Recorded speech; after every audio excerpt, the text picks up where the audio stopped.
तो स्टूडेंट्स क्या प्लान कर रहे हैं कि यूपीएससी तो तैयारी चल ही रही है, क्या साथ साथ ये भी प्लान है कि अब हम अंतरिक्ष में चले जाएं दोस्तों? यस दोस्तों, बिल्कुल सही सुना आपने कि हमारी एक लिए गुड न्यूज आई है इंडिया के लिए कि अब हम अंतरिक्ष में जा सकते हैं दोस्तों। आपको यकीन नहीं हो रहा दोस्तों? तो आज का यही टाइटल था द हिंदू एडिटोरियल के अंदर दोस्तों। और उसको समझने के लिए छोटा सा काम करते हैं दोस्तों। और ये देखिए आपकी स्क्रीन पे आज का हिंदू एडिटोरियल का साइट टाइटल दोस्तों। मैंने बहुत अच्छा एक टाइटल लिखा, भारत का टाइम आएगा। वो आपने सुना होगा, अपना टाइम आएगा तो भारत का भी टाइम आएगा, क्योंकि कुछ देश के ऑलरेडी जो ह्यूमंस हैं वो जा चुके हैं, अब इंडिया का भी टाइम आएगा दोस्तों। और यही हमारा प्लान भी है दोस्तों। चलिए उसको समझने की कोशिश करते हैं। ऐसे ही कोई एक वैक्यूम होगा, उसके बीच में बिठाया जाएगा और भेजा जाएगा। चलिए एक थोड़ा सा एनिमेटेड था कंसेप्ट आपके लिए। चलिए, और भारत का टाइम आएगा, अब इसरो भेजेगा इंसान को अंतरिक्ष में दोस्तों। आगे स्टार्ट करते हैं दोस्तों। बहुत अच्छा टाइटल, बहुत मजा आने वाला है। और मैं फिर दोबारा से क्लियर कर दूं, शायद पिछली स्क्रीन पे जाके क्लियर कर देता हूं कि हमारे जो टारगेट रहेंगे दोस्तों वो हमेशा वही 4 रहेंगे। कौन कौन से? क्या आपको याद है हमारे टारगेट? नहीं याद है और अगर आप फर्स्ट टाइम आए तो दोस्तों देखिए हमारे टारगेट क्या रहेंगे। हमें एक ग्रामर भी सीखनी है, हम जीएस भी सीखेंगे, हम वोकैबलरी भी सीखेंगे और हम क्विज भी सीखेंगे दोस्तों। यही 4 टारगेट के साथ ये हिंदू एडिटोरियल का सेशन लिया जा रहा है दोस्तों। और उम्मीद करते हैं कि आपने अपना कॉपी और पेन ले लिया है, so that it would help you to understand the grammatical, GS and quiz questions. चलिए दोस्तों, गो हेड। आज ये टाइटल दिया गया दोस्तों, आज हमारे न्यूज़पेपर में इसको समझते हैं grammatically. The ascent begins, ascent मतलब ऊंचाई। क्लियर हो गया? उड़ान, देसी भाषा में कहें तो उड़ान। उड़ान शुरू होती है on the progress of Indian human space flight mission, कि जो ह्यूमन का स्पेस फ्लाइट मिशन है उसकी उड़ान शुरू हो गई है दोस्तों। मतलब हो, एक तरह से उसका एक्सपेरिमेंट हो चुका है दोस्तों। देखिएगा क्या वो कहता है कि इंडियन स्पेस, जिसे हम आई इस रो कहते हैं, उन्होंने एक क्रूशियल फेज स्टार्ट कर चुके हैं। प्रेजेंट परफेक्ट में दोस्तों कर चुके हैं a phase of its human space flight mission. तो दोस्तों ये एक मिशन स्टार्ट किया जा चुका है। अब इससे रिलेटेड कुछ आपके लिए जीएस है, कुछ आपके लिए वोकैबुलरी है, कुछ ग्रामर दोस्तों। कहीं मत जाइए दोस्तों। मेरा नाम है योगेश कुमार और लास्ट 15 सालों से मैं मुखर्जी नगर दिल्ली में ऑफलाइन क्लासेस ले रहा हूँ और मुझे मौका मिला कि अपनी ही चैनल के थ्रू मैं आप लोगों को गाइड कर सकूं दोस्तों। और अभी कुछ ही 2-3 महीने या कपल ऑफ मंथ्स हुए हैं दोस्तों और अभी स्टार्ट किया गया। उम्मीद करते हैं कि जल्द जल्द आप सबके पास हम पहुंचेंगे दोस्तों। और अगर आपने चैनल को पसंद आता है दोस्तों तो चैनल को सब्सक्राइब जरूर करिएगा। और अगर आप शेयर कर देंगे तो ये थोड़ा सा बूस्टर मिल जाएगा, एक टीचर को मोटिवेशन मिल जाएगा दोस्तों। चलिए स्टार्ट करते हैं दोस्तों। अब देखिए हमारे सामने सबसे पहले क्या है, पहले तो ये छोटा सा इरेज कर देते हैं। चलिए चलिए दोस्तों, अब वो क्या कहने की कोशिश कर रहा है। अब इसरो के अलावा तो कौन कौन से, आपको क्या नाम याद है दोस्तों कि कौन कौन से ऐसी ऑर्गेनाइजेशन है जो स्पेस से रिलेटेड काम कर रही है दोस्तों? उसको समझने की कोशिश करते हैं एक बार। क्या वो नाम याद है? मैं थोड़ा क्वेश्चन बना रहा था कि आपके लिए उसको डिलीट कर दूं, फिर मैंने कहा कोई बात नहीं, अभी आप स्टडी करिए। चलिए, तो पहले वो कहता है कि 74 गवर्नमेंट स्पेस एजेंसीज हैं, जिसमें से 68 नेशनल एजेंसीज हैं और 6 इंटरनेशनल एजेंसीज हैं। चलिए, अब वो कौन कौन सी एजेंसीज हैं? नासा तो हमें पता ही है, यूएस की एक एजेंसी है दोस्तों। अब ये है रॉस कॉस्मोस, नाम याद होना चाहिए दोस्तों। यही इसी चीज के मैंने आपको कहा ना कि जीएस, क्विज, वोकैबुलरी, इंग्लिश सभी का एक मिक्सचर दिया जाएगा। क्योंकि मैंने कई स्टूडेंट से डिस्कस करा कि यार आपके पास जो 40-50 मिनट का आप एक एडिटोरियल सेशन देखते हैं तो क्या लगता है? वो कहते हैं सर हम सिर्फ वोकैब सीख पाते हैं, तो क्यों ना हम उसी में जीएस भी सीखें, उसमें हम ग्रामेटिकल स्किल्स भी सीखें। And that what I mean actually. चलिए, और सीएनएस से चाइना, याद रखिएगा दोस्तों। ईएस से ये सभी यूरोप के जो देश हैं, 22 देश हैं, उन्हीं का अलायंस से मिलकर बनाया गया ईएस से, मतलब यूरोपियन स्पेस एजेंसी।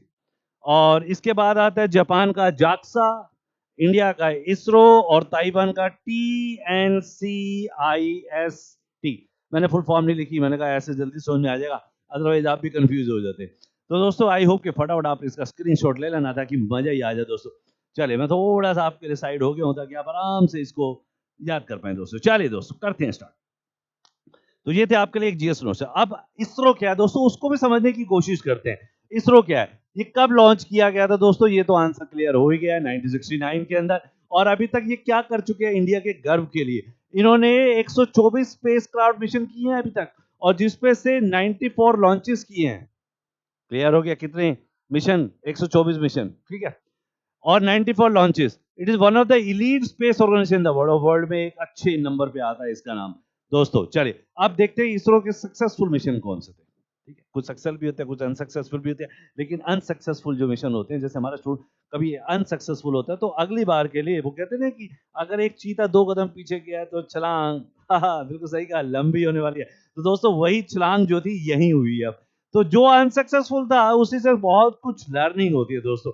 ये एक लाइफ का भी एक मोटिव रहता है, लाइफ की भी एक लर्निंग रहती है दोस्तों। चलिए अब पहला मिशन तो जो आपको याद ही, आर्यभट्ट, याद होना चाहिए आर्यभट्ट। चलिए ये पहला मिशन था जो हमारा सक्सेसफुल मिशन था, और देखते हैं कौन कौन से मिशन थे। अच्छा मैं इनकी अभी डिटेल पे ज्यादा नहीं जा पाऊंगा क्योंकि बहुत सारी जीएस है दोस्तों। चलिए दोस्तों सेकंड पे चलते हैं दोस्तों। सेकंड क्या कहता है दोस्तों, एक बार इसको थोड़ा सा इरेज कर देते हैं आपके लिए ताकि आपको पढ़ना आसान हो जाए दोस्तों। चलिए दोस्तों, चलिए अब वो दूसरा जो कहता है, दूसरा जो हमारा सक्सेसफुल मिशन था वो कौन सा था, वो कहता इनसेट 1983 में। याद रखिएगा, आर्यभट्ट हो गया, इनसेट हो गया। तीसरा कौन सा आता है, जी सेट, जियो सिंक्रोनियस सैटेलाइट। आप कहेंगे सर हम तो सी सेट की तैयारी कर रहे हैं, बिल्कुल सही कहा, सी सेट की तैयारी कर रहे हैं। कोई आपसे पूछ ले जी सेट क्या, तो कहेंगे सर जी सेट दिया है, जियो सिंक्रोनियस। क्लियर हो गया सैटेलाइट। अच्छा इसके बाद देखते हैं चंद्रयान 1 जो 2008 में फर्स्ट मिशन था इंडिया के लिए दोस्तों, और ये अक्टूबर 22 2008 को सक्सेसफुल हुआ था दोस्तों। चलिए उसके बाद देखते हैं मार्स ऑर्बिटर मिशन। अभी तक ये सेकंड हो गया, ये थर्ड हो गया, फिर ये फोर्थ हो गया, और ये फिफ्थ हो गया दोस्तों। मार्स ऑर्बिटर मिशन, जिसको जनरली क्या बोला गया, मॉम। जब आप राइटिंग कर रहे हैं तो कोई कह दे यार what do you mean by MOM, तो आप ये ना कहते मम्मा होता है इसका मीनिंग। तो मॉम का मीनिंग क्लियर है दोस्तों, क्या क्लियर हो गया, मीनिंग याद हो गया, मार्स ऑर्बिटर मिशन दोस्तों। और ये फर्स्ट नेशन था जो इस तरह का ट्राई करने वाला नेशन था दोस्तों। और ये लॉन्च कब हुआ था, मंगलयान, ये लॉन्च हुआ था नवंबर 5 2013 में। और इसके ऊपर एक मूवी भी बनी थी अक्षय कुमार की, देखी होगी आपने। चलिए उसके बाद दूसरा देखते हैं चंद्रयान 3। ये तो अभी पता ही है, सारा देश ने पटाखे बजाए थे, और बजाने भी चाहिए दोस्तों, क्योंकि हम एक बहुत बड़े मिशन पे हम सक्सेसफुल रहे। साउथ पोल पे जाके हमने झंडा गाड़ दिया दोस्तों। चलिए तो चंद्रयान तो सबको क्लियर है दोस्तों। तो हमारे ये इसरो के सक्सेसफुल मिशन थे दोस्तों, आर्यभट्ट से स्टार्ट हुए, और ये टोटल हमारे पास टोटल 6 मिशन मेजरली। मैंने छोटे वाले नहीं लिखे, मेजर वाले जो थे वो आपको एक्सप्लेन कर दिए दोस्तों। चलिए आगे चलते हैं। अब आगे क्या कहते हैं, ये हमारा वो न्यूज़पेपर का टाइटल है जो आज छपा है दोस्तों। पहले इसको भी डिस्कस कर लेते हैं ताकि आसान हो जाए आपके लिए। चलिए दोस्तों अब देखिए क्या कहता है वो यहाँ पर। कहता है कि 10 बजे सुबह, अक्टूबर 21, आज कितने हैं दोस्तों, अक्टूबर 23, 10 बजे सुबह अक्टूबर 21 को इसरो ने शुरू किया, कमेंस्ड किया, क्या शुरू किया, किसको, फर्स्ट अनस्क्रूड। अब आप कहेंगे अनस्क्रूड, सॉरी अनक्रूड को, अनक्रूड मतलब सुना आपने, क्रू मेंबर। कई बार आप मैकडोनल्ड गए होंगे, कई बार आप पिज्जा हट गए होंगे, कई बार बर्गर किंग गए होंगे। मैं कुछ ऐसी फूड चेन की बात कर रहा हूँ जो मेट्रो सिटी में ज्यादा है। KFC का नाम सुना होगा आपने, मैकडोनल्ड तो सभी जगह सुना ही होगा। एक्चुअल में क्या है कि वैसे सैनिकों के लिए, सैनिक करो, जो जहाज पे लोग काम करते थे उनको कहते थे क्रू मेंबर या क्रू सेलर्स। तो वही वर्ड यूज किया गया, जो उस जहाज को हेल्प करते थे चलाने में, इसलिए इसको वर्ड यूज किया गया, कौन सा, अन, कहा गया अनक्रूड डेवलपमेंट फ्लाइट। मतलब ऐसी फ्लाइट जिसको अनक्रू, मतलब उसमें कोई अभी इंसान नहीं भेजा गया, अनक्रू है, लेकिन आने वाले टाइम में जब भेजा जाएगा तो वो क्रूड हो जाएगी दोस्तों। ठीक है चलो, और इसको लॉन्च किया गया, और इसको गगनयान नाम दिया गया। क्या नाम दिया गया, गगनयान। और इसको कहां से शुरू किया गया, कहां से लॉन्च किया गया, हमेशा की तरह श्री हरिकोटा। और श्री हरिकोटा से ही क्यों लॉन्च किया जाता है, इसका आंसर आपको अभी मिलने वाला है दोस्तों, कहीं मत जाइएगा। और इस जो नाम दिया गया TVD-1, ये भी क्या है, ये भी समझेंगे दोस्तों। चलिए अब ये अभी तो हम जो न्यूज़पेपर है उसके अकॉर्डिंग चलते हैं। वो एक लॉन्च व्हीकल है, इतना ही बताया है उसमें। और वो सिंगल स्टेज रॉकेट है, मतलब एक ही स्टेज से, एक ही जगह से लॉन्च हुआ गया। ऐसा नहीं है कि उसमें 2-3 और प्लांट हैं और दोनों तीनों के साथ एक साथ उसको साइमल्टेनियसली चलाए जा रहे हैं। चलिए, और ये कैरिड किया गया crew module fit with A crew, मतलब एक उसमें मॉड्यूल लगाया गया कि माना गया कि उसमें एक, 2 इंसान, 3 इंसान, एक इंसान बैठा हुआ है, इस तरह का एक मॉड्यूल बनाया गया। मतलब एक तरह से आप कैबिन मान लीजिए, या देसी भाषा में इन लोगों की लैंग्वेज में, इसरो की लैंग्वेज में उसे कैप्सूल कहा गया। कैप्सूल की लुक होती है ना दोस्तों। चलो तो कहते हैं कि उसके अंदर उसको बिठाया जा सके, ऐसा बनाया गया कि उतना स्पेस भी दिया गया और शायद उतना वजन भी रख दिया गया कि अगर 60-70 किलो का या 80 किलो का एक आदमी है वो भी रख दिया गया, ताकि ये पता चल सके कि एक सक्सेसफुल प्लान किया जा रहा था कि अगर वो इंसान ऊपर जाता है तो क्या उसके साथ क्या होता है। और उसमें कुछ सेंसर भी लगाए गए थे, जैसे इंसान के लिए सेंसर होते हैं कि ऑक्सीजन कम होती है, वो नहीं होती, इस तरह के सेंसर भी लगाए गए दोस्तों। चलिए, तो इसको नाम दिया गया क्रू एस्केप सिस्टम, कि अगर वो प्लान जो हमारा जो छोड़ा गया है, जो हमारी गगनयान भेजा गया है, अगर वो बीच में कहीं फंसता है या कहीं पर ट्रैप होता है, तो वो जो क्रू वाला आदमी है, मतलब जिसमें आदमी बैठा हुआ है, वो कैप्सूल अलग हो जाए ताकि उसकी लाइफ को सेव किया जा सके। सबसे अच्छी बात ये थी कि इसरो ने सबसे पहले मानवता के बारे में सोचा। बहुत बढ़िया बात थी। चलिए, विद क्रू एस्केप सिस्टम, इसके मतलब बच निकले, मतलब प्लेन अगर कहीं गड़बड़ हो भी जाए, कहीं कुछ उसको हो भी जाए, लेकिन जो उसके साथ ह्यूमन गया है, वो कहीं न कहीं सेव रहे दोस्तों। इसलिए उसको नाम दिया गया crew escape system. To an altitude of 12 kilometre. Altitude समझते हैं ना दोस्तों? समुद्र तल से ऊंचाई को ऑल्टीट्यूड कहते हैं। तो 12 किलोमीटर ऊपर तक, ज्यादा ऊपर नहीं गया, अभी मतलब एक प्रैक्टिस कर रहे थे दोस्तों, ठीक है। और उसमें क्या हुआ, सीएस जो जो उसके साथ डिटैच हो गया। जब उसको इंस्ट्रक्शन मिली तो सीएस क्या हुआ, डिटैच हो गया itself with the crew module. Clear हो गया, उसके साथ अलग हो गया फ्रॉम द रॉकेट, रॉकेट के साथ, and climbed up to 17 kilometre. और वो जो सीएस था वो 17 किलोमीटर हो गया, लेकिन वो जो कैप्सूल बनाया गया था क्रू वाला, वो अलग हो गया। क्लियर हो गया। वैसे उसमें कोई इंसान नहीं था, मैं क्रू इसी से बोल रहा हूँ क्योंकि उस सिस्टम को बोला गया क्रू एस्केप सिस्टम। क्लियर हो गया दोस्तों। चले, तो ये कंसेप्ट दिया गया जो आज हमारे कंसेप्ट में था। अभी हम ये श्री हरिकोटा ही क्या है, DTVD1 क्या है, इसको भी समझने की कोशिश करते हैं दोस्तों। इसलिए मैंने कहा ना कि सारा कंसेप्ट आपको सीखने को मिलेगा दोस्तों। कोई वर्ड नहीं छोड़ेंगे, कोई कंसेप्ट नहीं छोड़ेंगे, जो कुछ मिलेगा सब कवर करने की कोशिश करेंगे दोस्तों। चलिए दोस्तों, आगे चलते हैं। अब वो देखिए क्रूड अनक्रूड क्या कहने की कोशिश करता है, उसको समझने की कोशिश करते हैं। ज्यादा मुश्किल नहीं दिया है उसने आपको। चले, अब वो क्या कहने की कोशिश करता है देखिएगा। वो कहता है अनक्रू डेवलपमेंट फ्लाइट। ये करती है एक ऐसे टेस्ट, मतलब एक तरह से देखा जाए तो अनक्रू का मतलब ये है कि अभी हम टेस्ट कर रहे हैं, उसमें एक डमी से बिठा दी गई, ये मान रहे हैं कि उस पे एक टेस्ट फ्लाइट चल रही है स्पेसक्राफ्ट की और एयरक्राफ्ट की, that doesn't have any human. ये सबसे इंपॉर्टेंट है, does not have any human crew on board. उसमें कोई क्रू नहीं है, मतलब कोई ह्यूमन नहीं है, या मतलब पूरे पैसेज में क्रू का मतलब है ह्यूमन, यही मान के चलिएगा दोस्तों। ये जो फ्लाइट्स होती है ये कंडक्ट करती है during the development testing phase. भाई जब भी हम आप ऊपर भेज रहे हैं, अंतरिक्ष में भेज रहे हैं, इतने हजारों किलोमीटर दूर भेज रहे हैं, और आपको याद होगा एक कल्पना चावला जी, वो एक ब्लास्ट हुआ था, ऊपर से नहीं वापस आई थी। इसलिए सबसे पहला क्या सोचा जा रहा है कि अगर हम किसी को भेजें तो वो कल्पना चावला ना बन जाए, सॉरी टू से, लेकिन दुख होता है। चलिए, a new vehicle to assess its performance. Assess का मतलब क्या होता है दोस्तों, कैलकुलेट करना। जैसे आपके स्कूल में, आपके कॉलेज में, आपके यूपीएससी जो कोचिंग है, या आप घर पर स्टडी कर रहे हैं, तो किसी ने आपका टेस्ट लिया, उसी को क्या बोलोगे, असेस करना। क्लियर हो, इसी कहते हैं असेसमेंट। क्लियर, कि भाई हम आपको आज टेस्ट करेंगे, तो हम क्या बोलेंगे, टेस्ट के लिए दूसरा वर्ड क्या है, असेस करना। चलिए, it's performance, safety system and overall functionality. मतलब वो जो पूरा जो सिस्टम था वो यही किया गया, उसको टेस्ट करना कि वो काम कैसा कर रहा है, नहीं कर रहा, सेफ्टी कितनी है, उसका वर्ल्ड एनवायरनमेंट में कैसा रोल रहेगा, सब कुछ जो साइंटिफिक इंस्ट्रूमेंट है, साइंटिफिक उसकी सेंसेशन है, या आप कहें सेंसर लगे हुए हैं, वो सब के ऊपर काम किया है दोस्तों। चलिए, तो ये आज हमारे टाइटल में बताया गया, और इस पे अनस्क्रूड पे आपको एक डिटेल दी गई है दोस्तों। आगे चलते हैं।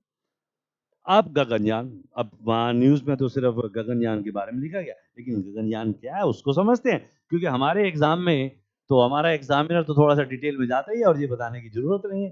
तो अभी हम भी थोड़ा भी डिटेल में चलते हैं दोस्तों, यही सोच के आपको पढ़ाया जाता है कि थोड़ा सा डिटेल जरूर देखिए, कि मतलब जब आप एक आर्टिकल पढ़ रहे हैं तो उसे सब कुछ ग्रास्प करिए, और ऐसा एक चैनल मिल जाए जो आपको सब कुछ एक्सप्लेन करे, तो दोस्तों सब्सक्राइब कर लेना दोस्तों। चलिए, बाकी आपकी चॉइस है। चलिए, अब वो कहता है गगनयान क्या है, वो कहता है संस्कृत का वर्ड है गगन, जो पता ही है, हम गगन गगन, नीले गगन के तले, गाना सुना होगा आपने। और दूसरा यान, यान हम सुनते आ रहे हैं, जब हम वो देखा करते, रामायण देखा करते थे, तो देखा करते थे कि रावण जी जो है सीता को ले गए, तो वो यान के ऊपर ले गए। चलिए, is an Indian crude orbiter spacecraft. वो कहता है कि ये एक इंडियन का क्रू ऑर्बिटर स्पेसक्राफ्ट है, जो बनाया गया, इंटेंडेड, इरादे से बनाया गया है, to be the formative spacecraft of the Indian human space flight programme, जिसका पर्पज ही यही है कि आने वाले टाइम में इस प्रोग्राम को चलाया जाएगा जिसमें किसी क्रू को या ह्यूमन को बिठाया जाएगा, उसकी स्पेस की फ्लाइट होगी। मतलब अमेरिका की फ्लाइट नहीं है, यूएसए की, यूके की फ्लाइट नहीं है, ये स्पेस की फ्लाइट होगी दोस्तों। चले, अब वो कहता है कि जो बनाया जा रहा था space craft is being design, passive का कंटिन्यूस था, ये बनाया जा रहा है टू कैरी 3 पीपल। अब ये बहुत इंपॉर्टेंट है, देखिए ये आपको नहीं मिला वो न्यूज़पेपर में, 3 लोगों को कैरी कर सके। ये जो कैप्सूल बनाया गया है, एक तरह से कैप्सूल समझ लें, जैसे मेरे को कुछ मिल जाए, या जैसे मैं ये कहता हूँ मेरे को एक चीज मिल गई है यहाँ पर पड़ी हुई, जैसे इस तरह की शेप का, ये एक वैसे हार्ड डिस्क का वो है, कवर है, इस तरह का एक कैप्सूल है, इसको एक बॉक्स ऐसे बना देते हैं। अब इस पे 3 लोग बैठ में जो बंद हो, इस तरह का वो कहने की कोशिश कर रहा है दोस्तों। और वो कहने की कोशिश कर रहे हैं and A plan upgraded version will be equipped, और बिल्कुल अपग्रेडेड जो इसके साथ सॉफ्टवेयर होंगे, जो भी सिस्टम होगा, with rendezvous and docking capabilities. Docking मतलब, डॉक होता है जैसे हम सी के अंदर होते हैं, जब हम एक जहाज में जाते हैं तो उसमें डॉक यार्ड होता है, बंद हो जाते हैं, उसकी कैपेबिलिटीज के साथ कि सारे जो इंसान जो हैं वो अपनी सारी एक्टिविटीज भी कर पाए। आप समझ गए ना दोस्तों। चले, रेंडेवू, रेंडेवू मतलब एक छुप कर मिलने के अड्डे को कहते हैं। अब इसको रेंडेवू का कहें तो एक छुप कर मिलने का अड्डा। अगर आप भी किसी से छुप कर मिलते हैं तो आप उस जगह को क्या कहेंगे? रेंडेवू। ये किसी नाम से एक टीवी सीरियल भी आता था दोस्तों, शायद सिमी ग्रेवाल जी का, अगर आपने कभी देखा हो तो। स्टार वर्ल्ड पे आता था शायद, जहां तक मुझे याद है, इंग्लिश में आता था, बहुत अच्छा सीरियल था। चलिए, इन इट्स मैडन क्रूड मिशन, मैडन का मतलब ये नहीं होता मैडन ओवर, भाई 6 में से 6 बॉल खाली चलेगी तो मैडन ओवर चलेगा। मैडन का मतलब फर्स्ट, ये भी एक मीनिंग होता है। In its maiden crewed mission, the Indian Space Research Organisation मतलब ISRO, largely autonomous 5.3 metric ton capsule, मैंने कहा था ना कैप्सूल आ गया, 5.3 मैट्रिक टन इतना वजन है उसका कैप्सूल का, विल ऑर्बिट द अर्थ, अरे वो चक्कर लगाएगा अर्थ के इतने वजन के साथ, समझ रहे हैं ताकत, समझ रहे हैं इसकी, एट 400 किलोमीटर ऑल्टीट्यूड, मतलब समुद्र तल से 400 किलोमीटर ऊपर जाएगा और वहां पर वो अर्थ की परिक्रमा करेगा इतने वजन के साथ 5.3। और उस पर कितने लोग बैठे होंगे दोस्तों? 3 लोग बैठे होंगे, फॉर अप टू 7 डेज। और कितने दिन रहने वाला है? 7 दिन रहने वाला है, विद ए 2 और 3 पर्सन क्रू ऑन बोर्ड। ये अभी प्लान किया गया, सब विकिपीडिया से लिया गया दोस्तों, और अगर कुछ चेंज होता तो हो भी सकता है कि कुछ फ्यूचर प्लानिंग कुछ और भी हो जाए, लेकिन अभी जो गगनयान का जो एक मीनिंग मिलता है, जिसका जो इसरो प्लान करता है, वो यही प्लान किया गया दोस्तों। चले दोस्तों आगे चलते हैं। अब ये नाम आप सुन के कहेंगे कि सर ये कौन है? भाई जब हम बात कर रहे हैं कि 3 आदमी जाने वाले हैं, तो यार ये 3 आदमी जाने वाले हैं तो पता तो हो कि पहला आदमी भी कोई गया है या हम ही जाने वाले हैं, ये भी तो पता होना चाहिए। अब एकदम नाम याद तो आ गया होगा, नहीं याद आया तो आपको अपने आप को खुश होना चाहिए कि यार अच्छा हो ये नाम याद आ गया। इस क्लास का यही पर्पज है, जो भी टाइटल होगा ना उसकी एक पूरी की पूरी एक डिटेल आपको दी जाएगी। चलिए दोस्तों, अब यूरी गैगरेन ये कब गए थे ये याद हो गया होगा आपको, 12 अप्रैल 1961 के अंदर दोस्तों। चलिए, और ये कहां से है? सोवियत संघ से। क्लियर हो गया दोस्तों, जिसे अब रशिया कहते हैं, ठीक है। और उनके जो वाहन है, जो मतलब जैसे हमारे इस समय गगनयान नाम दिए गए, उस समय उसका नाम क्या था? वोस्तोक 1। क्लियर हो गया दोस्तों, वोस्तोक 1 थे, नाम क्या था? Yuri Gagarin. क्लियर, मैंने हिंदी में भी लिख दिया ताकि हमारा बच्चा जो हिंदी में देखता है वो भी समझ जाए। और 108 मिनट की उड़ान के साथ 27,400 किलोमीटर प्रति घंटा की गति से पृथ्वी की परिक्रमा की। ये लाइनें लिख लेंगे ना कई बार, और कभी एक जब आप आर्टिकल की तैयारी कर रहे हैं, राइटिंग सेशन कर रहे हैं, ये 2 लाइनें ऐड कर देते हैं तो एग्जामिनर पे क्या इंप्रेशन पड़ता है, man you can believe this. और यही आपके लिए सबसे ज्यादा इंपॉर्टेंट है माय डियर स्टूडेंट, कि जब आप यूपीएससी की तैयारी कर रहे हैं, राइटिंग सेक्शन की तैयारी कर रहे हैं, पीसीएस की तैयारी कर रहे हैं, एसएससी की तैयारी कर रहे हैं, so these fact will help you to qualify the exam, that what we are targeting actually, and hope I mean you must be able to understand what is our target. Chale, and try to synchronize with us so that we could be boost up, and we could have more session like this. Just go for one subscribe button and it will help you. It will help us to boost up. चलिए दोस्तों start करते हैं आगे। तो दोस्तों ये नाम तो हम भूल ही नहीं सकते थे। क्यों नहीं भूल सकते भाई? अंदर से तो इंडियन फीलिंग है, चाहे नाम तो कल्पना चावला ही है, नाम तो हमारे अड़ोसी पड़ोसी का ही नाम लगता है, चाहे वो अलग बात है कि वो एक इंडियन बॉर्न अमेरिकन थी दोस्तों। चलिए, अब इसको भी समझ लेते हैं। याद होना चाहिए, सारा डाटा आपको दिया जा रहा है कि भाई आपको बार बार ना पढ़ना पड़े, जब आप 40 मिनट 30 मिनट दे रहे हैं तो यार सारी चीजें रिवाइज हो जाएं, बस मेरा पर्पस सिर्फ यही रहता है। 17 मार्च 1962 को इनका बॉर्न हुआ है और 2003 में वो जो ब्लास्ट हुआ था दोस्तों। चलिए आगे देखते हैं। Was an Indian born American astronaut थी और फर्स्ट वुमेन थी, सबसे बढ़िया, was the first woman of Indian origin to fly to space. She fly on space shuttle Columbia, ये नाम याद होना चाहिए आपको, स्पेस शटल कोलंबिया, अमेरिका का स्टेट, इन 1997। कब इन्होंने करा था? As a mission specialist and primary robotic arm operator, तो प्राइमरी रोबोटिक आर्म ऑपरेटर थी वहां पर। चावला सेकंड फ्लाइट, ये पहली फ्लाइट थी, और जो जिसमें वो एक्सपायर हुई थी वो सेकंड फ्लाइट थी, और वो उसका नाम क्या था? STS 107, और यही उनकी फाइनल फ्लाइट भी थी 2003 के अंदर दोस्तों। इसलिए ये 2003 जो है, और अब फर्स्ट फैब आने वाला है 3 महीने बाद। तो दोस्तों ये आपको डाटा क्लियर हो गया। चलिए, salute to our Indian lady. चलिए, आई होप कि आप भी सल्यूट करें इनको। चलिए आगे चलते हैं दोस्तों। अब आप सोचेंगे सर ये क्या आ गया भाई, जब पढ़ा ही रहे हैं तो पढ़ाने के साथ साथ कुछ बिजनेस भी करना चाहिए दोस्तों। तो दोस्तों एक छोटा सा ऐप बनाया है, उसका पर्पस भी यही है कि आप लोग ज़्यादा से ज़्यादा अपनी वो कैप को इम्प्रूव करें। इसके लिए कुछ छोटे छोटे कंसेप्ट है, 1 मिनट लूंगा, ज़्यादा स्किप मत करना जल्दी, कुछ लोग स्किप कर देते हैं।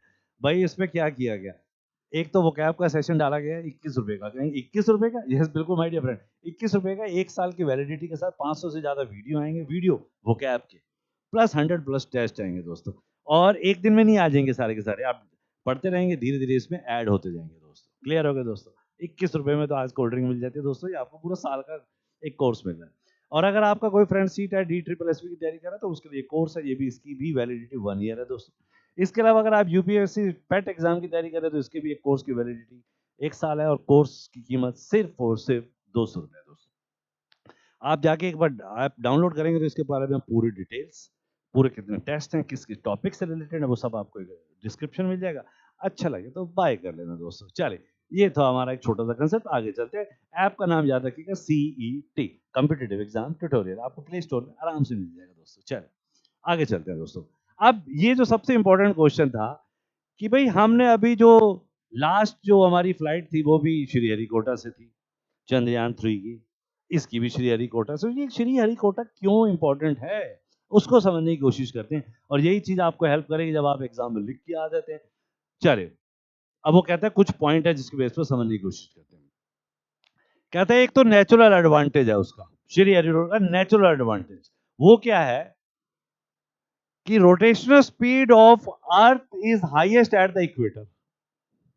तो ये ऐसी कुछ जगह पर है जहां इक्वेटर पे जो हमारी स्पीड होती है, जो यहाँ से कुछ भी छोड़ा जाए तो वहां पर वो हाईएस्ट हो जाती है। ये इसका एक नेचुरल बेनिफिट है जो अलाउ करता है रॉकेट को to gain additional velocity. Velocity आपका फिजिक्स का वर्ड है, आपको पता ही है, स्पीड को कहते हैं। When launch from this region, तो अगर इस एरिया से छोड़ा जाता है तो इसलिए इसको चूज किया गया, चुना गया। इसके पीछे टेक्निकल रीजन है। चलिए दोस्तों, पॉइंट समझ में आ गया होगा। और अब इसकी फैसिलिटीज क्या है, और वहां पर जो है, जो श्रीहरिकोटा में जो एक सेंटर बनाया गया उसका नाम रखा गया Satish Dhawan space centre, SDSC। ये भी नाम याद हो जाना चाहिए। मैंने कहा ना कि यार बहुत कुछ सीखोगे, खाली वो कैब नहीं सीखनी होती है यार, बहुत कुछ सीखना होता है। Clear? At Sriharikota is well suited for launching polar, ये देखिए सबसे इंपॉर्टेंट लाइन थी, जो सबसे अच्छा वेल सुटेड है किस चीज के लिए? For launching polar and Jio stationery satellites. जो एक अर्थ से, मतलब हमारी अर्थ से निकल के दूसरी तरफ जा रही है, उनके लिए सबसे बेस्ट प्लेस है, और वहां पे बहुत सारी फैसिलिटीज भी मिलती हैं। अब वो क्या, उन्हें एक तो सबसे बड़ा फीचर है सेफ्टी का।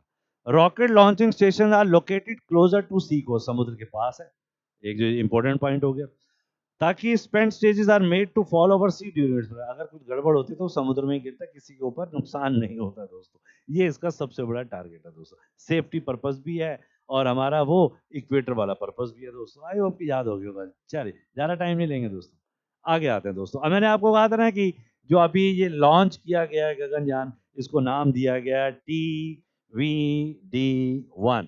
तो यार ये भी कैसे छोड़ सकते थे, इसके बारे में भी स्टडी कर लेते हैं। भाई जब पढ़ ही रहे हैं तो पूरा पढ़े ना। चलिए पहले तो इसकी फुल फॉर्म देख लेते हैं। टेस्ट, टी का टेस्ट, टेलीविजन मत बना देना कहीं का और टेलीविजन था। तो टेस्ट व्हीकल और डी का मतलब डेवलपमेंट फ्लाइट नंबर 1। भाई पहला मिशन है ना, लोगों को ले जाने वाला तो पहला मिशन है ना, इसलिए इसका नाम TVD1 रखा गया। क्लियर हो गया दोस्तों? मतलब टेस्ट व्हीकल डेवलपमेंट है ये। क्लियर? चलिए अब आगे बढ़ते हैं।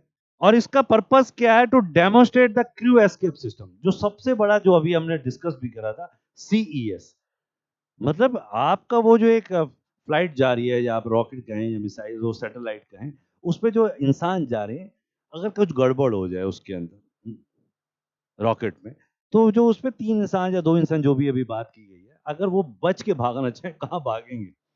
भई हम नीचे तो भाग सकते हैं, ऊपर कहाँ भाग के जाएँगे? तो ऐसा एक कैप्सूल बनाया जा रहा है सीईएस वाला, कि उसको डिटैच किया जाए, वो भी एक इंस्ट्रक्शन से, एक बटन दबते ही, जैसे उसमें नहीं होता प्लेन में होता है, कई बार आपने इंग्लिश मूवी में देखा होगा, क्या होता है? उसमें क्या होता है कि जैसे ही उसको लगता है कि जो हमारा पायलट होता है, उसको लगता है कि मेरा प्लेन दूसरे प्लेन से टकराने वाला है, हमने बॉर्डर मूवी में भी देखा है। तो वो टकराने वाला है तो एक बटन दबाते हैं और वो डिटैच होती है सीट, वो ऊपर उड़ जाती है और उसी में पैराशूट लगा होता है, फिर वो धीरे धीरे नीचे आ जाता है। मतलब वो प्लेन टकराने के बावजूद भी वो सेफ हो सकता है। वही सेम कंसेप्ट है दोस्तों, CES। अब कहता है, for the Gaganyaan programme through a test vehicle demonstration in which the vehicle went up to Mach number, मतलब जो भी एक मशीन का नंबर दिया गया, जो उसको डिजाइन नंबर दिया गया, वहां तक गया, which is slightly above the speed of sound, जो हम पढ़ भी चुके हैं 17 किलोमीटर तक गया, जो साउंड की स्पीड से भी ऊपर था। Initiate about condition for the crew escape system function, और एक इनिशिएट किया गया, मान लिया गया इसको, अभी प्लान को हम मान लेते हैं इतने किलोमीटर पे जाने के बाद अगर हमें अचानक अबॉर्ट करना पड़ जाए, मतलब मान लिया कि भाई कैंसिल करो, उसको उतारो उतारो, फंसने वाला है, तो हमने बटन इंस्ट्रक्शन दी और वो डिटैच होके समुद्र में गिर गया, जहां से उसको निकाल के भी ले आए हमारे जो टीम मेंबर्स थे। ठीक है दोस्तों, ये था हमारा कंसेप्ट। पता चल गया TVD1 क्या है? टीवी नहीं है, बस याद रखिएगा। चलिए, अब CES क्या है, ये भी आपको समझाना जरूरी था, जो आपने कुछ हद तक तो समझ ही लिया है दोस्तों। टेक्निकली देखते हैं। CES एक सिस्टम है, बहुत छोटे छोटे शब्दों में एक सिस्टम है जो ऑटोमेटिकली इजेक्ट करता है। यही एक शब्द है जो ऑटोमेटिकली इजेक्ट करता है एस्ट्रोनॉट को in the event of mission threatening issue. जब कोई मिशन थ्रेटन आ रही है, उनको लग रहा है कुछ उनकी लाइफ के ऊपर एंडेंजर हो रहा है, तो इसलिए वो वहां पर इजेक्ट कर देते हैं, बटन दबाते हैं, इंस्ट्रक्शन दे देते हैं। The CES design to quickly separate, बहुत जल्दी एकदम वो उससे अलग हो जाता है, specially during the early stages of ascent. खासकर क्योंकि ज्यादातर होता क्या है कि जब कोई भी लॉन्च किया जाता है इस तरह का कंसेप्ट, तो स्टार्टिंग में ही पता चल जाता है कि ये ऊपर जाएगा या नहीं जाएगा। तो स्टार्टिंग में ही वो एकदम अटैच मतलब डिटैच हो जाए, ताकि जो उसके अंदर 3 मेंबर हैं वो अलग से अपने आप को फ्री सेव कर सके दोस्तों। ये सारे प्लान किए जा रहे हैं। चलिए, अब इसमें एक वर्ड दिया गया है, ड्रग। चलिए, अब ये क्या है? अब वो जो इजेक्ट कर रहे हैं ना, वो जो इजेक्ट करने के लिए अभी हम इसको पढ़ेंगे, हमारे उस आर्टिकल में आएगा। वो कहते हैं यही एक डिवाइस है जो उसकी स्पीड को स्लो कर देती है, स्टेबलाइजर एन ऑब्जेक्ट। मतलब आपने इजेक्ट करा, आप इतने ऊपर उड़ रहे हैं, अब वो ऊपर उड़ते उड़ते क्या होगा, तो वो तो स्पीड से और ऊपर निकल जाएगा, लेकिन उसकी स्पीड को कम कर दिया जाता है उस इस ऑब्जेक्ट के थ्रू। और ये कई इसके कंटेक्स्ट है, कई संदर्भ हैं इसके। एक ये पैराशूट ही होता है, बेसिकली देखा जाए तो एक ये पैराशूट ही होता है जो डी एक्सिलरेट, एक्सिलरेट समझते ना, जो हमारी कार में होती है, बाइक में होते हैं, ACC वाला, उसी का एक्सिलरेट मतलब स्पीड बढ़ाना, और उसकी स्पीड को कम करने के लिए वर्ड यूज किया गया क्या, डी एक्सिलरेट। और हमारे इस वाले में क्या होता है, यहाँ ACC कर देते हैं, तो एक्सिलरेट हो जाता है, तो डी एक्सिलरेट हो गया। क्लियर हो गया दोस्तों? ठीक। Decelerate an object that is moving rapidly, कोई भी ऑब्जेक्ट जिसकी बढ़ रहा है तो ड्रॉप सिस्टम क्या करता है, उसकी स्पीड को कम कर देता है। और ये स्लो डाउन और स्टेबलाइज करने में काम आता है, मतलब उसको कहीं रोकना पड़ जाए तो भी रोका जा सकता है। सच एन एस्ट्रोनॉट कैप्सूल, वही जो बताई थी ना, एस्ट्रोनॉट का कैप्सूल बन रहा है, मतलब एक तरह से एक केबिन मान लीजिए देसी भाषा में दोस्तों। चलिए, तो ये हमारे वर्ड यूज हुए हैं, आगे देखते हैं क्या कहता है वो। एक वर्ड और आ रहा है अब खतरनाक सा, जो इसकी बहुत अच्छी ताकत दिखाता है, स्प्लैश इनटू। भाई वो जो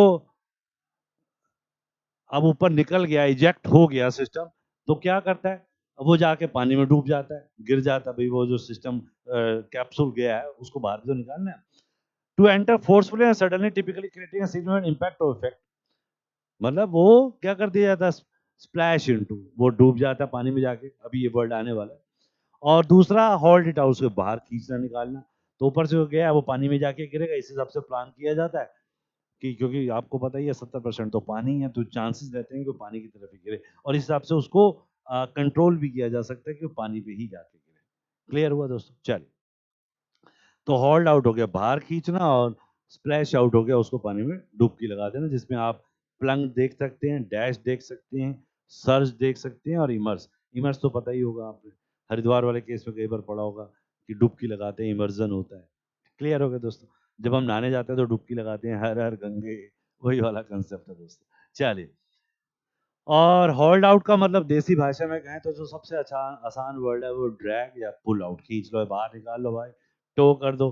टो सुना है ना आपने? गाड़ी कहीं अन्य जगह, ऐसी जगह पार्क कर दी जहाँ पे नहीं लगानी थी, तो एक वैन आती है, सरकार की गाड़ी आती है, और आपके व्हीकल को टो कर देती है, तो वही इधर टोड हो गई है गाड़ी, TOW।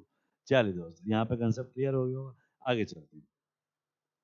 अब ये आ गया वो टाइटल जिसके लिए हम ये सारे डिस्कस कर रहे थे दोस्तों, और आसान हो जाएगा दोस्तों, देखिएगा। अब वो क्या कहता है? कहता है जब वो कमांड मिलती है तो CS, याद हो गया ना CS क्या?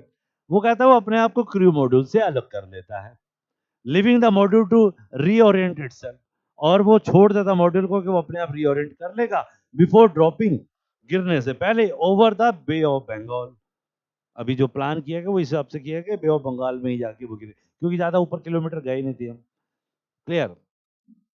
12 किलोमीटर गए थे बस, जो हमारा जो एसेंट था, ऊंचाई जो थी, over the bay of Bengal. और इसका डिसेंट वाज स्लो। डिसेंट मतलब एसेंट होता है चढ़ना, और डिसेंट उतरना, तो एसेंट का ही अपोजिट दिया गया। ये था चढ़ना, और ये हो गया उतरना। तो इस डिसेंट को जो उतार मतलब उतारन है, या क्या हिंदी में क्या बोलेंगे, उतरना मान लेते हैं।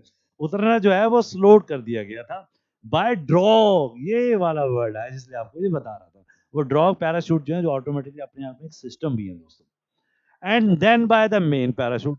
भाई पहले तो सिस्टम स्लो कर दिया गया, फिर जो हमारे मेन पैराशूट होते हैं जो छतरी की तरह खुल जाते हैं, उससे उसको मेन पैराशूट से जोड़ दिया गया। फाइनली द मॉड्यूल, जो वो कैप्सूल था या मॉड्यूल था, उसका एक पार्ट मॉड्यूल का बेसिकली मतलब होता है पार्ट। जैसे हम कई बार आपको कहते हैं ना, भाई आप पढ़ाई कैसे कर रहे हैं? मॉड्यूल्स में कर रहे हैं। मॉड्यूल्स मतलब पार्ट्स में कर रहे हैं।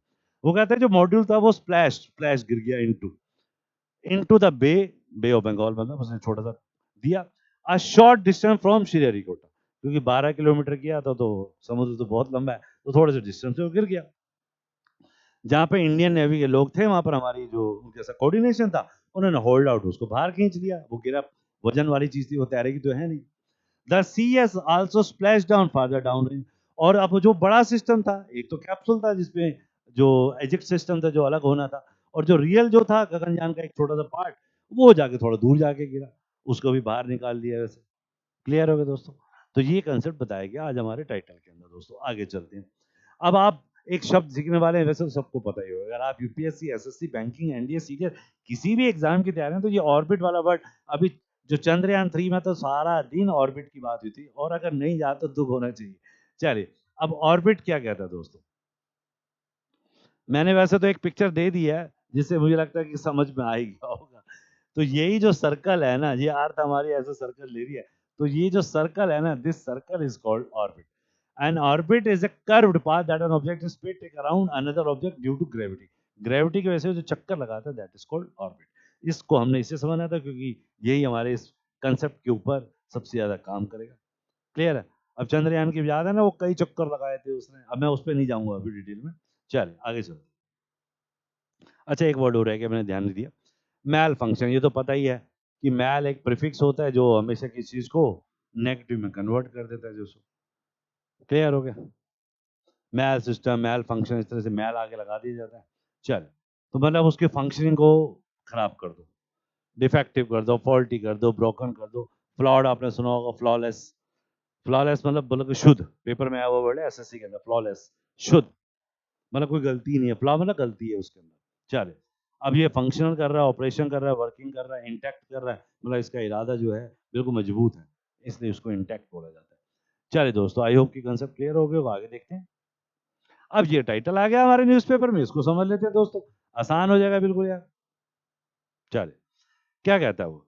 कहता है जो फ्लाइट टेस्ट की गई CS ability to protect the crew in case. भाई बेसिक पर्पस तो वही था कि वो जो क्रू बैठे हुए मतलब जो ह्यूमन बैठे हुए हैं उनकी जो उसकी जो उनको प्रोटेक्ट करना है, यही सीएस की एबिलिटी को चेक किया गया। क्लियर।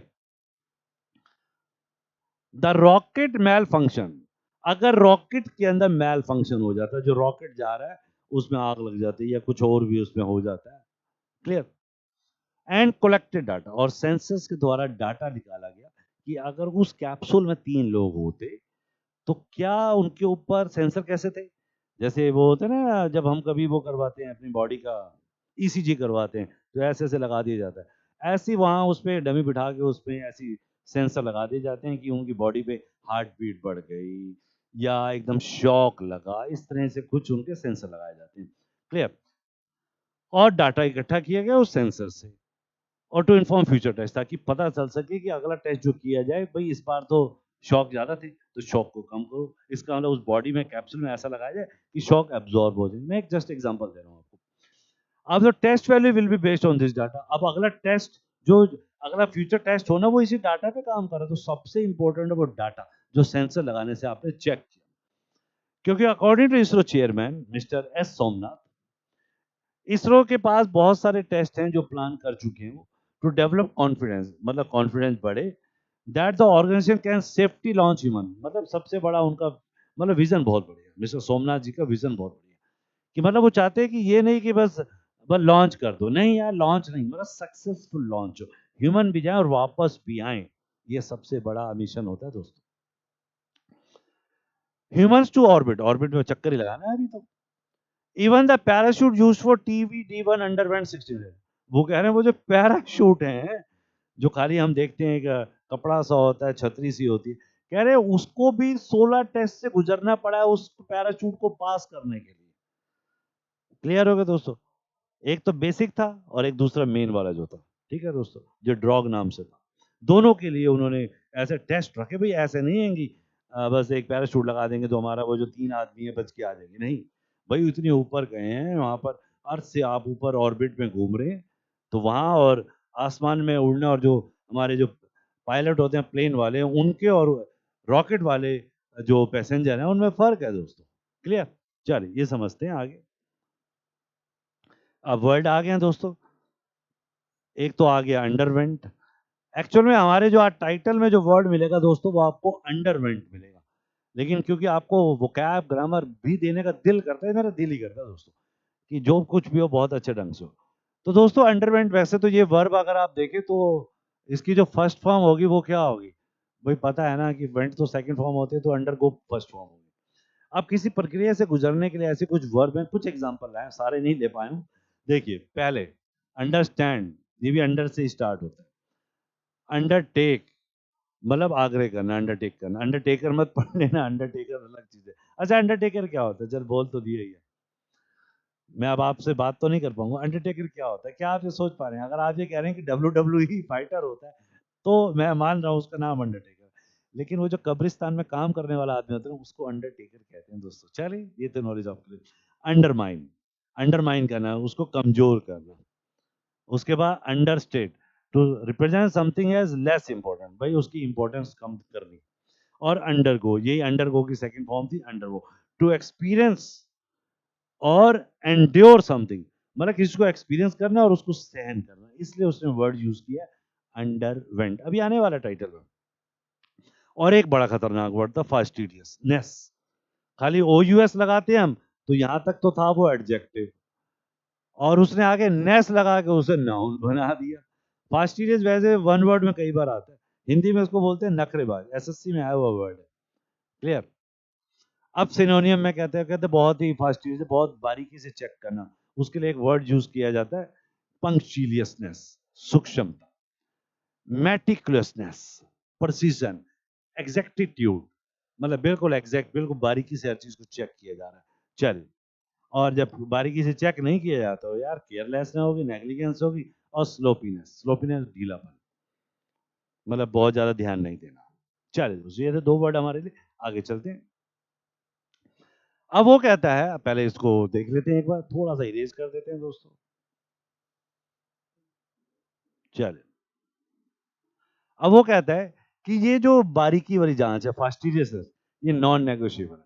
मतलब इसके ऊपर बारीकी से जांच करना है, इसको हम छोड़ नहीं सकते, इसके ऊपर कोई भी मतलब हम रिस्क नहीं ले सकते, नॉन नेगोशिएबल है, इस पे कोई भी मतलब हम इस तरह से इसको इग्नोर कर दें, ऐसा हो ही नहीं सकता। TVD1 जो suppose to have been conducted, और ये खतरनाक इंग्लिश थी, आप कहेंगे सर ये क्या था, भाई वॉज लगाया, सपोज टू लगाया, इंटेंशन एक्शन, पैसिव वॉइस भी बना दिया गया क्योंकि उसने हैव के बाद बी लगा दिया। क्लियर हो गया? देखिए मैं इसका रूल को बताऊं तो क्या था वो, object plus was were plus, मैं आसान सा वर्ड लिख रहा हूं आपके लिए, गोइंग टू, उसके बाद गोइंग टू हैव, इसको एक काम करते हैं टू हैव इकट्ठा ही मान लेते हैं और इसमें से हैव ये लाइन हटा देते हैं, ठीक है, टू हैव, फिर आ गया क्या, बीन, और उसके बाद क्या आया, थर्ड फॉर्म, और ये आ गया V3 और ये आ गया सब्जेक्ट। क्लियर? अब देखिए क्या हुआ, object plus was were plus going to plus have been plus V3 plus subject, यही वो कह रहा है। वो कहता है जो suppose to have been conducted, जिसको 8 बजे तक लॉन्च किया जाने वाला था, हिंदी ध्यान से सुनिएगा, मैं दोबारा से बोलता हूं, TVD1 was supposed to have been launched, जिसको लॉन्च किया जाने वाला था, समझ में आया? चलिए, एट 8 AM, जब अनफेवरेबल वेदर, जब मतलब मौसम खराब हुआ तो उसने मजबूर किया, पुश इट टू 8:45, 8 बजे की बजाय कितने बजे हो गया, 8:45, जिसे हम क्वार्टर टू 9 भी कहते हैं दोस्तों। चल, अब वो कहता है फिर भी ऑटोमेटिक लॉन्च सीक्वेंस होता है ना, जब ये रॉकेट लॉन्च होते हैं तो ये ऐसा नहीं है कि जैसे हिंदी मूवी में दिखाते हैं एक बटन दबाया रॉकेट लॉन्च हो गया, एक अमरीश पुरी जी की मूवी थी, मुझे नाम याद नहीं उसका। चलिए, अब वो कहते हैं कि वहां पर वो ऑटोमेटिक एक सिस्टम मशीन होती है, कहते हैं उसकी जो मशीन थी, जो उसका टाइमर था, launch sequence held back the launch, उसने भी लॉन्च को पीछे कर दिया with a few second on the clock, कुछ सेकंड का फर्क था लेकिन उसने मना कर दिया क्योंकि उसका सिस्टम पूरा का पूरा उस क्लॉक के अकॉर्डिंग चल रहा था। और मिस्टर सोमनाथ जो डायरेक्टर हैं, सब्सिक्वेंटली अनाउंस, और उसके बाद एकदम उन्होंने अनाउंस कर दिया कि जो TVD1 है वुड बी पोस्टपोन, शायद ये पोस्टपोन किया जाएगा। लेकिन अब देखिए यहाँ पर इसरो के जो पर्सनल है, पर्सनल मतलब जो उनके वर्किंग है, पर्सनल की स्पेलिंग चेक करिएगा, PERSONL नहीं कहा, व्यक्तिगत नहीं कहा, पर्सनल एम्प्लॉइज होते हैं, वर एबल टू, वो एबल थे, करने में कामयाब थे, to quickly identify and resolve the problem, वो एकदम उन्होंने पहचान भी लिया प्रॉब्लम को एंड रिजॉल्व भी कर दिया, मतलब सॉल्व भी कर दिया। सॉल्व कीजिए, कौन सा वर्ड यूज किया, रिजॉल्व किया गया, and the launch were reschedule, और फिर लॉन्च को जो 8 बजे होना था उसे रीशेड्यूल किया गया था 10 बजे, और उसके बाद तो आपके सामने ही है दोस्तों। क्लियर? तो ये था एक बहुत बढ़िया कंसेप्ट जिसमें आपने एक ग्रामेटिकल कंसेप्ट को सीखा। चलिए, अब एक दो वर्ड और के आ जाते हैं आपके लिए, आई होप कि ये भी आपको जल्दी समझ में आ जाएंगे। चलिए दोस्तों, अब वो पहला वर्ड क्या कहता है, रेडी, अरे रेडी तो हमने हमेशा पढ़ा, रेडी, आर यू रेडी, और जब हम ऐसे बोलते हैं आर यू रेडी तो हमें लगता है ये क्या था, ये तो यार एडजेक्टिव था, लेकिन ये जो है ये वर्ब एडजेक्टिव नहीं है, ये एक वर्ब है। तो रेडी एक वर्ब भी है और रेडी एक एडजेक्टिव भी है दोस्तों। चलिए, अब इसका मीनिंग वही रेडी वाला तो रेडी ही है, प्रिपेयर, इक्विप्ड, ऑर्गेनाइज, ग्रूम, मतलब किसी चीज को तैयार होना, सज जाना, संवर जाना, मतलब अच्छा हो जाना। और दूसरा वर्ड आया रिक्विजिट, रिक्विजिट तो हम चलते हैं भाई, तुम्हारी प्री रिक्विजिट क्या है इस फॉर्म को भरने के लिए, IS फॉर्म भरने के लिए प्री रिक्विजिट क्या, मतलब क्या क्या जरूरी आवश्यकताएं हैं। क्लियर? तो समथिंग दैट इज नेसेसरी और required for a particular purpose, जो जरूरी होता है उसके लिए वर्ड यूज किया जाता है रिक्विजिट। एसेंशियल, मैंडेटरी, इंडिस्पेंसेबल, जो होके रहेगा। प्री रिक्विजिट, यही बोल रहा था मैं, prerequisite, generally prerequisite ही बोला जाता है। चलिए दोस्तों, आगे चलते हैं। अब ये वो टाइटल आ गया जो न्यूज़पेपर में था, जिसके लिए हम ये सब कुछ समझ रहे थे, जिससे ये हमारे लिए आसान हो जाएगा दोस्तों। चलिए, अब वो कहता है कि ये चेक और बैलेंसेस आर एक्सपेंसिव, वो कहता है कि वो जो 8 बजे से 10 बजे के बीच में हुआ ना, तो उसमें कई चीजों को चेकिंग किया गया, अभी ये कर रहा है कि नहीं वो कर रहा है, चेक बड़े खतरनाक और महंगे होते हैं क्योंकि ये करोड़ों का प्रोजेक्ट होता है, but in place to prevent greater cost, भाई बाद में कहीं ज्यादा नुकसान ना हो जाए, तो इसलिए उन छोटे छोटे खर्चों को इग्नोर कर दिया जाता है। वो 12,000 15,000 का करोड़ का प्रोजेक्ट होगा, छोटे छोटे खर्चे हो जाए तो कोई बात नहीं। Plan for the programme were first readied, ये देखिए रेडिड आ गया, आप कहेंगे सर ये कैसा खतरनाक था, यही चीज आपको अपने आर्टिकल में लिखनी होती है दोस्तों, इसलिए मैंने कहा ना बहुत कुछ सीखना होता है, खाली वो एंटर साइन होगा, देखिए यार बहुत कुछ है, मेरा पर्पज है। आगे देखते हैं, फर्स्ट रेड इन 2009, मतलब इसका प्लान 2009 में बन गया था और इस पे 12,400 करोड़ रुपए का खर्चा उस समय बताया गया था। यूनियन कैबिनेट जो सरकारी का वो ग्रुप होता है, ग्रांटेड इट्स अप्रूवल इन दिसंबर 2018। मतलब 12 में मांगा गया, 9 में मांगा गया और 2018 में पास हुआ 9,023 करोड़ के ऊपर। और ये माना गया कि पहली फ्लाइट जो होगी वो 2022 में होगी, जो अब 2023 में होगी वैसे। लेकिन कोविड 19 का पेंडेमिक जो था उसकी वजह से ये सब कुछ अदर कमिटमेंट जो थे वो हैव कॉज्ड डिलेज, ये रीजन हुए, उनका कारण बने डिले होने का।